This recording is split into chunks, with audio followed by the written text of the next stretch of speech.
Assalamualaikum warahmatullahi wabarakatuh. Perkenalkan, kami dari kelompok 6. Di sini kami akan mempresentasikan materi mengenai tax planning atau perencanaan pajak. Yang pertama akan dijelaskan oleh saya sendiri, yaitu Farnisa Pratiwi. Yang pertama ada pengertian tax planning dan tujuannya. Tax planning atau perencanaan pajak adalah upaya mengurangi atau meminimalkan beban pajak yang harus dibayarkan kepada negara. Tax planning adalah suatu kapasitas yang dimiliki oleh wajib pajak untuk menyusun aktivitas keuangan guna mendapatkan pengeluaran pajak yang minimal. Secara teoritis, tax planning dikenal sebagai effective tax planning, yaitu seorang wajib pajak berusaha mendapatkan penghematan pajak melalui prosedur penghindaran pajak secara sistematis sesuai ketentuan Undang-Undang Perpajakan. Itu definisi tax planning menurut Hoffman tahun 1961. Lalu, menurut Gunawan yang dikutip oleh Lumbantoruan, tax planning merupakan upaya legal yang bisa dilakukan oleh wajib pajak. Tindakan itu legal karena penghematan pajak hanya dilakukan dengan memanfaatkan hal-hal yang tidak diatur. Tujuan tax planning. Yang pertama, untuk memperkecil pengeluaran perusahaan untuk membayar pajak. Yang kedua, memperhitungkan dan menyiapkan pembayaran pajak sesuai peraturan yang berlaku agar tidak timbul sanksi atau denda yang justru memperbesar pengeluaran pajak. Yang ketiga, bukan untuk mengelak membayar pajak, tetapi untuk mengatur agar pajak yang dibayar tidak lebih dari jumlah yang seharusnya. Faktor-faktor yang memotivasi wajib pajak untuk melakukan penghematan pajak dengan ilegal. Yang pertama, jumlah pajak yang harus dibayar. Yang kedua, yaitu biaya untuk menyuap fiskus. Semakin kecil biaya untuk menyuap fiskus, itu akan memotivasi wajib pajak untuk melakukan penghematan pajak dengan cara yang ilegal. Yang ketiga, ada kemungkinan untuk ketahuan, di mana semakin kecil kemungkinan untuk ketahuan oleh fiskus, maka wajib pajak termotivasi untuk melakukan penghematan pajak. Yang keempat adalah besarnya sanksi.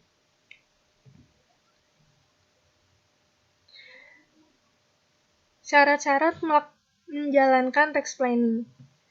Yang pertama, tidak melanggar aturan perpajakan yang berlaku. Yang kedua, tidak memasukkan bukti pendukung atau data lain yang dibutuhkan untuk membayar pajak. Yang ketiga, masuk akal secara bisnis, karena jika tidak, tax planning akan melemahkan perencanaan itu sendiri. Tahap melakukan tax planning. Yang pertama, menganalisis informasi yang ada. Menganalisis komponen yang berbeda atas pajak yang terlibat dalam suatu proyek dan menghitung seakurat mungkin beban pajak yang ditanggung. Seorang manajer perpajakan harus memperhatikan faktor-faktor baik internal maupun eksternal, yaitu yang pertama ada fakta yang relevan. Baik dari segi internal maupun eksternal, data selalu dimutakhirkan dengan perubahan-perubahan yang terjadi, agar perencanaan pajak dapat dilakukan secara tepat dan menyeluruh terhadap situasi maupun transaksi yang mempunyai dampak dalam perpajakan. Lalu ada faktor pajak. Dalam menganalisis setiap permasalahan dalam perencanaan pajak, tidak terlepas dari sistem perpajakan nasional yang dianut oleh negaranya, dan sikap fiskus dalam menafsirkan peraturan perpajakan. Selanjutnya ada faktor non-pajak lainnya. Faktor non-pajak yang relevan untuk diperhatikan dalam penyusunan perencanaan pajak antara lain, yaitu masalah badan hukum, masalah mata uang dan nilai tukar, masalah pengawasan devisa, masalah program insentif investasi, dan masalah faktor non-pajak lainnya. Yang kedua, buat satu model atau lebih rencana besarnya pajak. Model perjanjian internasional dapat melibatkan satu atau lebih atas tindakan-tindakan sebagai berikut. Yang pertama, pilih bentuk transaksi operasi atau hubungan internasional. Pada hampir semua sistem perpajakan internasional, paling tidak ada 2 negara yang ditentukan terlebih dahulu. Yang kedua, pemilihan negara asing sebagai tempat melakukan investasi, atau menjadi residen dari negara tersebut. Dalam rencana perpajakan internasional, mungkin dapat diperoleh pengakuan khusus dengan memilih antara 2 atau lebih kemungkinan investasi di negara yang berbeda. Yang ketiga, penggunaan 1 atau lebih negara tambahan. Yang ketiga, evaluasi atas perencanaan pajak. Tax planning sebagai suatu perencanaan yang merupakan bagian kecil dari seluruh perencanaan strategis perusahaan, perlu dilakukan evaluasi untuk melihat sejauh mana hasil pelaksanaan suatu perencanaan pajak terhadap beban pajak, perbedaan laba kotor, dan pengeluaran selain pajak atas berbagai alternatif perencanaan. Variabel tersebut akan dihitung dengan hipotesis sebagai berikut. Yang pertama, bagaimana jika rencana tersebut tidak dilaksanakan? Yang kedua, bagaimana jika rencana tersebut dilaksanakan dan berhasil dengan baik?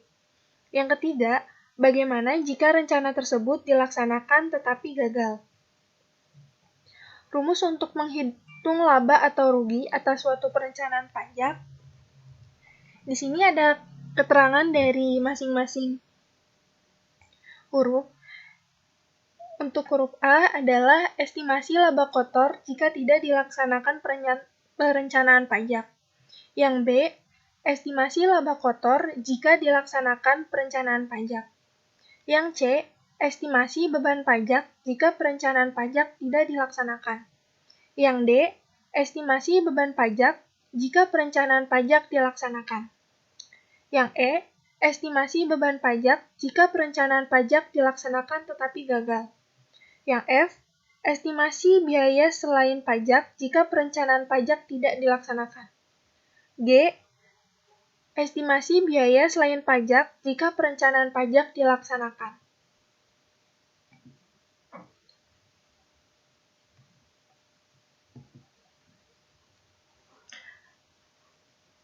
Yang pertama, jika A dikurang F lebih besar dari B dikurang D, rencana tersebut jangan dilaksanakan, kecuali jika perbedaan lebih kecil dari C dikurang D. Yang kedua, jika E dianggap lebih material dari C, maka keputusan untuk melaksanakan atau tidak melaksanakan suatu perencanaan pajak tergantung pada kemungkinan keberhasilan dari perencanaan tersebut. Jika tidak ada perbedaan material dari A dikurang F dan B dikurang G, maka bandingkan dengan antara C dikurang D dan E dikurang C untuk memutuskan dilaksanakan atau tidak perencanaan tersebut. Yang ketiga, jika terdapat perbedaan material antara A dikurang F dan B dikurang G, maka keputusan untuk dilaksanakan atau tidaknya perencanaan adalah dengan membandingkan rumus di bawah ini, yaitu B dikurang dalam kurung D tambah G, lalu dikurang dengan A dikurang C tambah F, dengan A dikurang C tambah F dikurangi B dikurang E tambah G. Yang keempat, mencari kelemahan dan kemudian memperbaiki kembali rencana pajak. Tindakan perubahan harus tetap dijalankan walaupun diperlukan penambahan biaya atau kemungkinan keberhasilannya sangat kecil. Akan sangat membantu jika pembuatan suatu rencana disertai dengan gambaran atau perkiraan berapa peluang kesuksesan dan berapa laba potensial yang akan diperoleh jika berhasil, maupun kerugian potensial jika mengalami kegagalan. Yang kelima, yaitu pemutakhiran rencana pajak. Meskipun suatu rencana pajak telah dilaksanakan dan proyek juga telah berjalan, tetapi perlu diperhitungkan setiap perubahan yang terjadi, baik dari undang-undang maupun pelaksanaannya, yang dapat berdampak terhadap komponen suatu perjanjian. Dengan memberikan perhatian terhadap perkembangan yang akan datang maupun situasi yang terjadi saat ini, Seorang manajer akan mampu mengurangi akibat yang merugikan dari adanya perubahan dan mampu mengambil kesempatan untuk memperoleh manfaat yang potensial.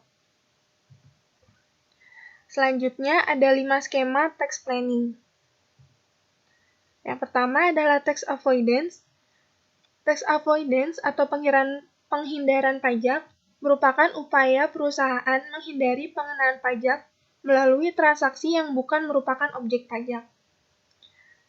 Yang kedua ada tax saving, yaitu upaya efisiensi beban pajak melalui pemilihan alternatif pengenaan pajak dengan tarif yang lebih rendah.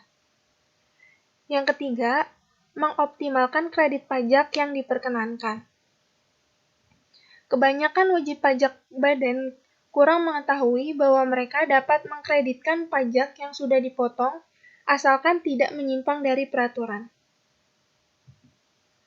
Yang keempat, melakukan penundaan dalam membayar kewajiban pajak. Perusahaan sebagai wajib pajak dapat menunda pembayaran pajak pertambahan nilai dengan menunda penerbitan faktur pajak keluaran hingga batas waktu yang diperkenankan, khususnya untuk penjualan kredit. Yang kelima, yaitu menghindari pelanggaran atas peraturan perpajakan. Wajib pajak badan harus menguasai peraturan pajak yang berlaku agar terhindar dari timbulnya sanksi perpajakan berupa sanksi administrasi. Selanjutnya, yaitu adalah jenis-jenis tax planning, di mana jenis-jenis tax planning ini terdiri dari 2 jenis, yaitu national tax planning, di mana praktiknya berpedoman pada undang-undang domestik. Diperlukan pemahaman yang mendalam mengenai maksud dan tujuan dari undang-undang dan peraturan perpajakan, teori dan praktik akuntansi, serta praktik administrasi perpajakan yang berlaku. Yang kedua, yaitu international tax planning. Biasanya dilakukan oleh wajib pajak badan yang memiliki kegiatan usaha di dalam negeri dan di luar negeri. Tidak hanya memperhatikan undang-undang domestik, tetapi juga memperhatikan undang-undang dan peraturan yang berlaku di luar negeri. Selanjutnya, perencanaan pajak berdasarkan undang-undang domestik. Jenis-jenis perencanaan pajak. Dalam melakukan perencanaan pajak, baik nasional maupun internasional, yang sering dilakukan adalah dengan melakukan hal sebagai berikut. Yang pertama, penghindaran tarif pajak tertinggi. Yang kedua, percepatan pengakuan pendapatan. Yang ketiga, alokasi pajak ke beberapa wajib pajak maupun tahun pajak. Yang keempat, penangguhan pembayaran pajak. Yang kelima, tax exclusive maximization. Yang keenam, transformasi pendapatan kena pajak ke pendapatan tidak kena pajak. Yang ketujuh, transformasi beban yang tidak boleh dikurangkan pajak ke beban yang boleh dikurangi pajak. Yang kedelapan, penciptaan maupun percepatan beban-beban yang boleh dikurangi pajak. Perencanaan pajak untuk mengefisiensikan beban pajak. Strategi mengefisiensikan beban pajak yang dilakukan oleh perusahaan haruslah bersifat legal, supaya dapat menghindari sanksi-sanksi pajak di kemudian hari. Strategi mengefisienkan beban pajak tersebut dari berbagai literatur dapat dijabarkan sebagai berikut. Yang pertama, mengambil keuntungan dari berbagai pilihan bentuk badan hukum yang tepat sesuai dengan keutuhan dan jenis usaha. Yang kedua, memiliki lokasi perusahaan yang akan didirikan. Yang ketiga, mengambil keuntungan sebesar-besarnya atau semaksimal mungkin dari berbagai pengecualian, potongan, atau pengurangan atas penghasilan kena pajak yang diperbolehkan oleh undang-undang. Yang keempat, mendirikan perusahaan dalam satu jalur usaha sehingga diatur mengenai penggunaan tarif pajak yang paling menguntungkan antara masing-masing badan usaha. Yang kelima, mendirikan perusahaan ada yang sebagai pusat laba dan ada yang hanya berfungsi sebagai pusat biaya.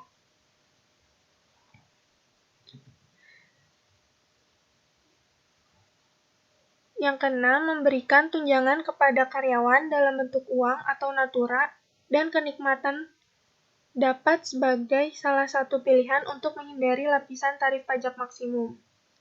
Yang ketujuh, pemilihan metode penilaian persediaan. Yang kedelapan, untuk pendanaan aset tetap dapat mempertimbangkan sewa guna usaha dengan hak opsi. Yang sembilan, melalui pemilihan metode penyusutan yang diperbolehkan peraturan perpajakan yang berlaku. Yang kesepuluh, menghindari dari pengenaan pajak dengan cara mengarahkan pada transaksi yang bukan objek pajak. Yang ke-11, mengoptimalkan kredit pajak yang diperkenankan. Yang ke-12, penundaan pembayaran kewajiban pajak dapat dilakukan dengan cara melakukan pembayaran pada saat mendekati tanggal jatuh tempo. Yang ke-13, menghindari pemeriksaan pajak. Dan yang ke-14, menghindari pelanggaran terhadap peraturan perpajakan dapat dilakukan dengan cara menguasai peraturan perpajakan yang berlaku. Selanjutnya akan dijelaskan oleh rekan saya, yaitu Winda Destiani. Oke, terima kasih Mbak Tiwi. Sebelumnya, perkenalkan nama saya Winda. Di sini saya akan melanjutkan presentasi mengenai tax planning, yaitu selanjutnya perencanaan pajak untuk pajak penghasilan. Sebelum melakukan perencanaan pajak, terlebih dahulu harus dipahami adanya perbedaan antara laba akuntansi dan penghasilan kena pajak. Perbedaan yang dimaksud di sini, baik dalam pengakuan pendapatan maupun biaya. Strategi yang dapat digunakan untuk mengefisiensikan beban PPh pajak. Strategi yang dapat digunakan untuk mengefisiensikan beban PPh badan adalah yang pertama, pemilihan alternatif dasar pembukuan, basis kas atau basis akrual.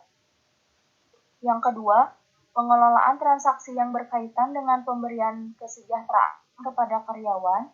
Ketiga, pemilihan metode penilaian persediaan. Keempat, pemilihan sumber dana dalam pengadaan aset tetap. Kelima, pemilihan metode penyusutan aset tetap dan amortisasi aset tidak berwujud. Keenam, transaksi yang berkaitan dengan pemungutan pajak. Ketujuh, optimalisasi pengkreditan pajak yang telah dibayar.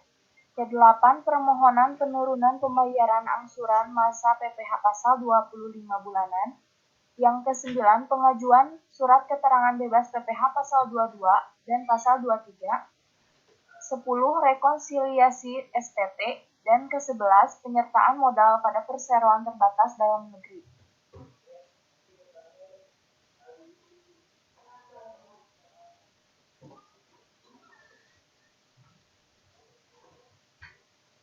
Next.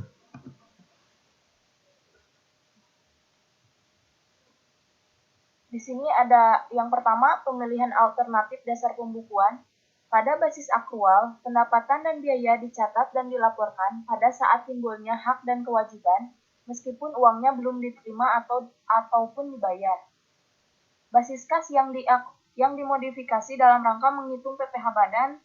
Yang pertama, perhitungan jumlah penjualan dalam suatu periode harus meliputi seluruh penjualan, baik yang tunai maupun non-tunai. Yang kedua, biaya-biaya yang boleh dibebankan adalah biaya-biaya yang telah dibayarkan. Kemudian yang ketiga, dalam perolehan harta yang dapat disusutkan dan hak-hak yang dapat diamortisasi, biaya yang boleh dibebankan hanya dapat dilakukan melalui penyusutan dan amortisasi. Perbedaan antara basis akrual dan basis kas yang dimodifikasi menurut versi perpajakan terletak pada biaya administrasi dan umum. Dengan demikian, dari sisi efisiensi, beban pajak lebih menguntungkan memilih basis akrual.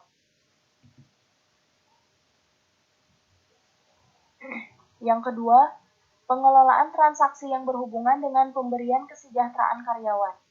Strategi efisiensi PPh badan yang berkaitan dengan biaya kesejahteraan karyawan ini sangat tergantung dari kondisi perusahaan sebagai berikut.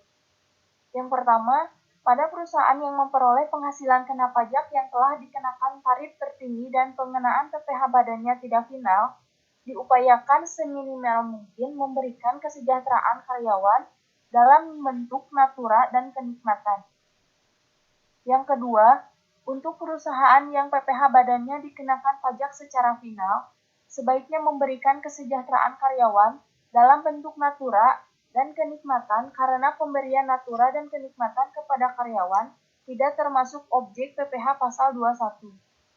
Sedangkan pengeluaran untuk pemberian natura dan kenikmatan tersebut tidak mempengaruhi besarnya PPh badan karena PPh badan final dihitung dari persentase atau penghasilan bruto sebelum dikurangi dengan biaya-biaya.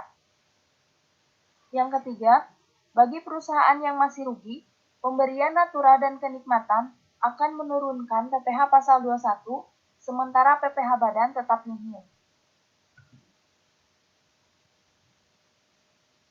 Selanjutnya, pemilihan metode penilaian persediaan.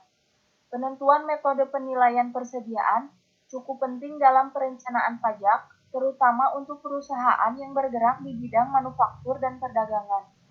Untuk efisiensi pajak, terutama dalam kondisi perekonomian yang inflasi, di mana harga barang cenderung naik, maka metode rata-rata akan menghasilkan beban pokok penjualan yang lebih tinggi dari metode FIFO. Beban pokok penjualan yang lebih tinggi akan mengakibatkan laba kotor menjadi lebih kecil, sehingga penghasilan kena pajak juga akan menjadi lebih kecil. Keempat, pendanaan aset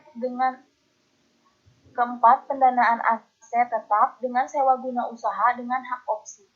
Untuk efisiensi beban pajak, sewa guna usaha dengan hak opsi sebaiknya dipilih karena jangka waktu sewa guna usaha umumnya lebih pendek dari umur aset, dan pembayaran sewa guna usaha dapat dibiayakan seluruhnya. Kriteria transaksi yang harus dipenuhi sebagai transaksi sewa guna usaha dengan hak opsi antara lain: 1. Jumlah pembayaran sewa ditambah dengan nilai residu barang modal harus dapat menutup harga perolehan barang modal dan keuntungan leasure. Kedua, masa periode sewa guna usaha minimalnya: A. 2 tahun untuk barang modal golongan 1, B. 3 tahun untuk barang modal golongan 2 dan 3, C. 7 tahun untuk golongan bangunan. Perlakuan perpajakan atas transaksi sewa guna usaha dengan hak opsi. Yang 1. Les tidak boleh menyusutkan barang modal yang disewa gunakan hingga saat leasee menggunakan hak opsinya untuk membeli barang modal. Yang kedua, penyusutan dilakukan mulai tahun pajak digunakannya hak opsi. Dasar penyusutan yang dipakai adalah nilai sisa barang modal yang bersangkutan. Ketiga, pembayaran sewa guna usaha yang dilakukan atau terutang merupakan biaya yang digunakan dari penghasilan bruto.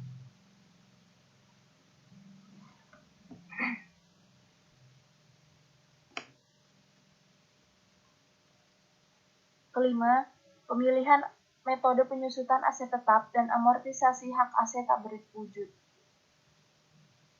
Penyusutan aset tetap dan amortisasi aset tak berwujud yang diakui oleh Fiskus sejak tahun 1995 terdiri atas dua metode. Yang pertama, metode garis lurus. Yang kedua, metode saldo menurun. Untuk efisiensi beban pajak, sebelum menentukan metode mana yang akan digunakan, terlebih dahulu seorang perencana pajak harus melihat kondisi dari perusahaan yang bersangkutan. Jika kondisi perusahaan adalah laba dan besarnya penghasilan kena pajak sudah mencapai tarif pajak yang tinggi, maka metode saldo menurun akan lebih menguntungkan.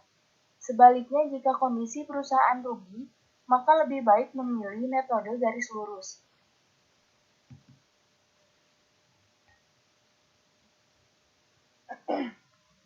Keenam, transaksi yang berkaitan dengan perusahaan sebagai pemungutan pajak.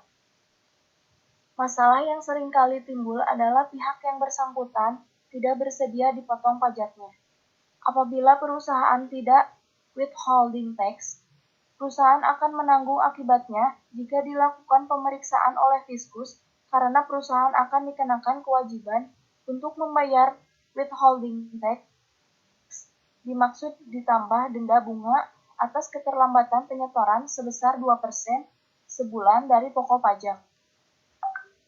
Untuk mengatasinya, perusahaan sebaiknya melakukan markup nilai transaksi supaya nilai tersebut sudah termasuk pajak, karena jika perusahaan hanya membayar PPh pasal 23, maka PPh yang dibayar tidak dapat dibebankan sebagai biaya. Yang ketujuh, optimalisasi pengkreditan pajak penghasilan yang telah dibayar. Pajak penghasilan yang dapat dikreditkan selain angsuran masa bulanan atau PPh pasal 25 atas PPh badan yang berutang pada tahun adalah pajak penghasilan yang dibayar maupun yang dipungut dari pihak lain yang bersifat tidak final. PPh yang dapat dikreditkan antara lain PPh atas penghasilan tanah atau bangunan bagi perusahaan yang tidak bergerak di bidang real estate, PPh pasal 22 atas impor, PPh pasal 22 atas pembelian solar dari Pertamina, fiskal luar negeri karyawan, PPh pasal 23 atas bunga dari non-bank, royalti, PPh pasal 24 yang dipotong di luar negeri.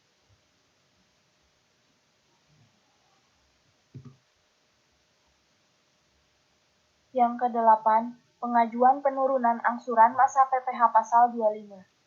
Besarnya pembayaran PPh pasal 25 tergantung dari besarnya PPh terutang tahun lalu atau adanya kenaikan laba pada RKAP tahun berjalan untuk BUMN atau BUMD.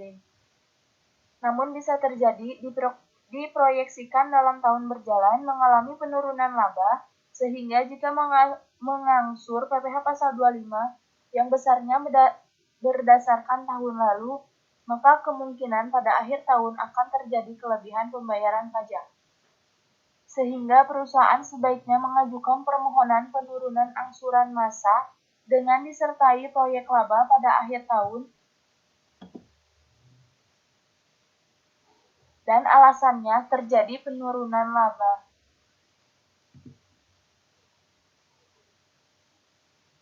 Sembilan, rekonsiliasi SPT. Rekonsiliasi SPT PPh badan dengan SPT PPh pasal 21. Rekonsiliasi tersebut adalah prosedur pengecekan yang dilakukan oleh KPP terhadap jumlah biaya gaji dan tunjangan serta biaya lainnya yang dibayarkan yang tercantum dalam SPT PPh pasal 21, apakah jumlahnya telah sama antara yang ada dalam SPT PPh badan dengan SPT PPh 21. Rekonsiliasi SPT PPh badan dengan SPT PPN.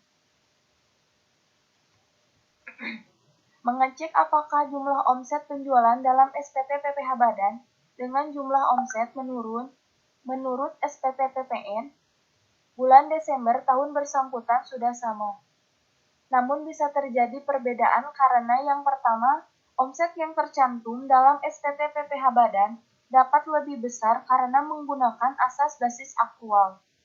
Yang kedua, omset penjualan yang tercantum dalam SPT PPh badan dapat lebih kecil karena uang muka atas penjualan yang barangnya belum diserahkan, namun sudah harus dibuatkan faktur pajaknya. Yang ke-10, penyertaan modal dan perseroan terbatas dalam negeri. Dividen yang diperoleh dari perseroan terbatas dalam negeri dikecualikan dari pengenaan PPh dengan syarat jumlah saham yang dimiliki minimal 25%. Dengan demikian, perusahaan dapat melakukan investasi dengan membeli saham. Hal ini lebih menguntungkan daripada investasi dalam obligasi atau deposito yang bunganya merupakan objek pajak. Selanjutnya, perencanaan pajak untuk pajak pertambahan nilai. Perencanaan pajak pertambahan nilai atau PPN dapat dilakukan sebagai berikut.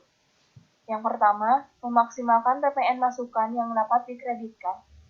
Perusahaan sebaiknya memperoleh barang kena pajak atau jasa kena pajak dari pengusaha kena pajak supaya masukannya dapat dikreditkan. Yang kedua, dalam hal penjualan DKP atau JKP yang pembayarannya belum diterima, pembuatan faktur pajak bisa ditunda sampai akhir bulan berikutnya setelah penyerahan DKP atau JKP. Pajak masukan yang dapat dikreditkan adalah pajak masukan yang berhubungan langsung dengan produksi, distribusi, pemasaran dan manajemen atas DKP dan JKP, dan faktur pajaknya adalah faktur pajak standar.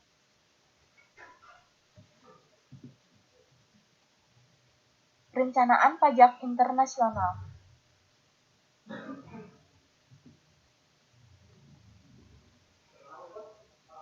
Dasar hukum pajak internasional di Indonesia.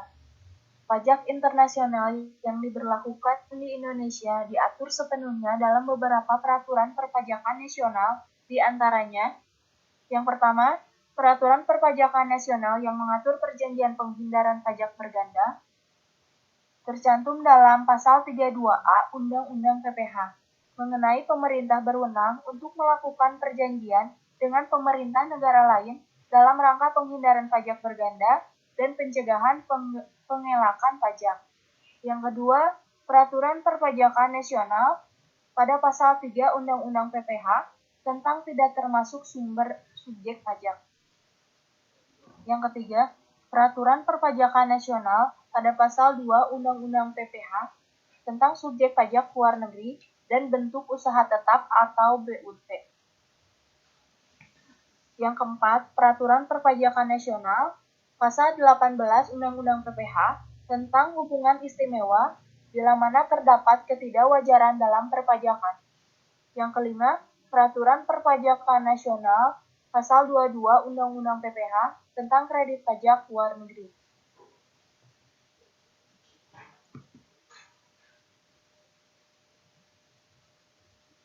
Prinsip-prinsip yang harus dipahami dalam perpajakan internasional. Menurut Dornberg, tahun 1989, Capital Export Neutrality atau netralitas pasar domestik merupakan kemampuan kita berinvestasi. Beban pajak yang dibayar haruslah sama, sehingga tidak ada bedanya bila kita berinvestasi di dalam atau di luar negeri. Yang kedua, Capital Import Neutrality atau netralitas pasar internasional.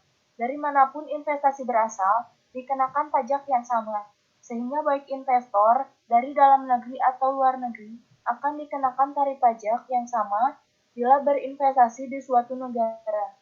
Hal ini melandasi hak pemajakan yang sama dengan wajib pajak dalam negeri atau WPDN terhadap permanen establishment atau PE atau badan usaha tetap atau BUT yang dapat berupa cabang perusahaan ataupun kegiatan jasa yang melewati time test dari peraturan yang berlaku.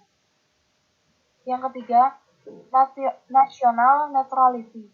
Setiap negara mempunyai bagian pajak atas penghasilan yang sama, sehingga bila ada pajak luar negeri yang tidak bisa dikreditkan, boleh dikurangkan sebagai daya pengurang laba. Selanjutnya, perencanaan pajak dalam konteks transaksi di luar negeri. Yang pertama, penentuan yurisdiksi pemajakan. Yang kedua, transfer pricing. Yang ketiga, perjanjian penghindaran pajak berganda.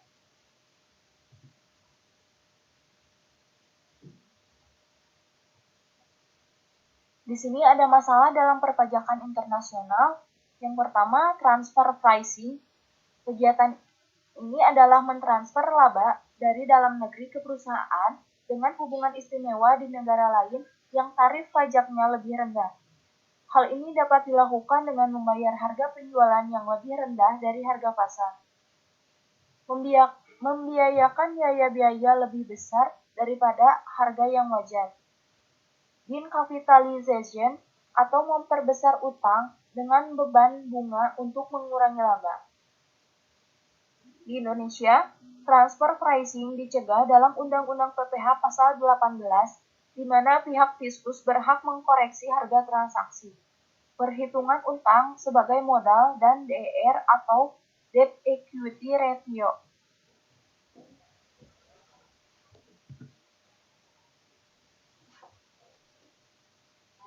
Selanjutnya, masalah dalam perpajakan internasional. Yang pertama ada Treaty Shopping. Fasilitas di tax treaty justru bukannya menghindarkan pajak berganda, namun malah memberi kesempatan bagi subjek pajak untuk tidak dikenakan pajak di mana-mana. Misalnya, investasi SPI di bursa Singapura dibebaskan pajak. Treaty shopping diredam dengan ketentuan beneficial owner atau penerimaan manfaat dalam tax treaty atau P3B, baik yang memakai model OECD maupun PBB, sehingga tax treaty hanya berlaku bila penerima manfaat yang sebenarnya adalah presiden di negara yang menandatangani tax treaty. Yang kedua, tax haven countries. Negara-negara yang memberikan keringanan pajak secara agresif, seperti tarif pajak rendah, pengawasan pajak longgar telah membuat penerimaan pajak dari negara-negara berkembang merosot tajam. Berinvestasi di negara tax haven beresiko besar terkena koreksi Undang-Undang PPh Pasal 18. Lebih baik berinvestasi pada negara dengan tax treaty. Sekian presentasi dari kami. Kurang lebihnya mohon maaf. Wassalamualaikum warahmatullahi wabarakatuh.